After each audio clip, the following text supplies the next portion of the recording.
నేను ఒక పెద్ద పాపాత్ముణ్ణి. దయచేసి నా పాపాలని క్షమించండి ప్రభువా. మీరు మీ రాజ్యంలోకి ప్రవేశించినప్పుడు దయచేసి నన్ను కూడా జ్ఞాపకం చేసుకోండి ప్రభువా.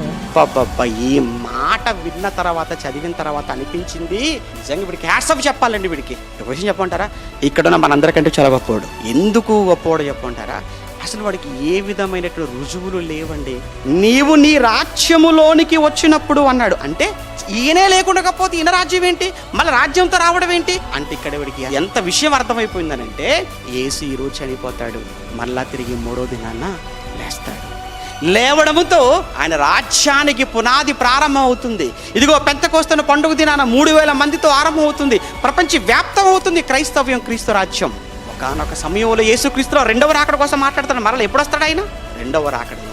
అంటే యేసు 2వ మారు ఈ లోకంలోనికి నీతో పాటు పరిశుద్ధులతో నీ రాజ్యముతో పాటు వచ్చినప్పుడు, అయ్యా నన్ను కూడా కొంచెం జ్ఞాపకం చేసుకుంటావా, నన్ను జ్ఞాపకం చేసుకుంటావా, నన్ను జ్ఞాపకం చేసుకుంటావా, జ్ఞాపకం చేసుకుంటావా అని మాట్లాడుతున్నాడండి.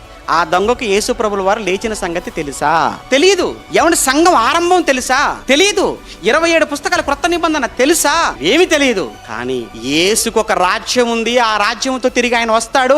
ఆయన తీసుకొని వచ్చి ఆ రాజ్యంలో నేను కూడా ఉండాలి అని కోరుకున్నాడు అని అంటే ఎంతగా నమ్మాడు యేసుక్రీస్తుల వారిని, ఆయన రాజ్యాన్ని. ఒక్కసారి నువ్వు ఆలోచించు. ఇక్కడ కూర్చున్న మీరంతా పరలోక సభ్యులు, పరలోక పౌరులు. ఒక్కసారి మిమ్మల్ని మీరు ప్రశ్నించుకోండి, నిజంగా నేను పరలోకానికి వెళ్ళగలిగేటువంటి అర్హత కలిగిన వాడిగానే ఉన్నానా? జస్ట్ జనరల్ గా ఈ ఉన్న పాటన ఒకవేళ క్రీస్తు 2వ మారు ఈ లోకానికి తన పరిశుద్ధులతో పాటు వస్తే నేను ఆయనతో పాటు పరలోకానికి వెళ్ళగలను అని గుండె మీద చేయి వేసుకొని చెప్పగలిగినటువంటి మనుషులు ఎంతమంది?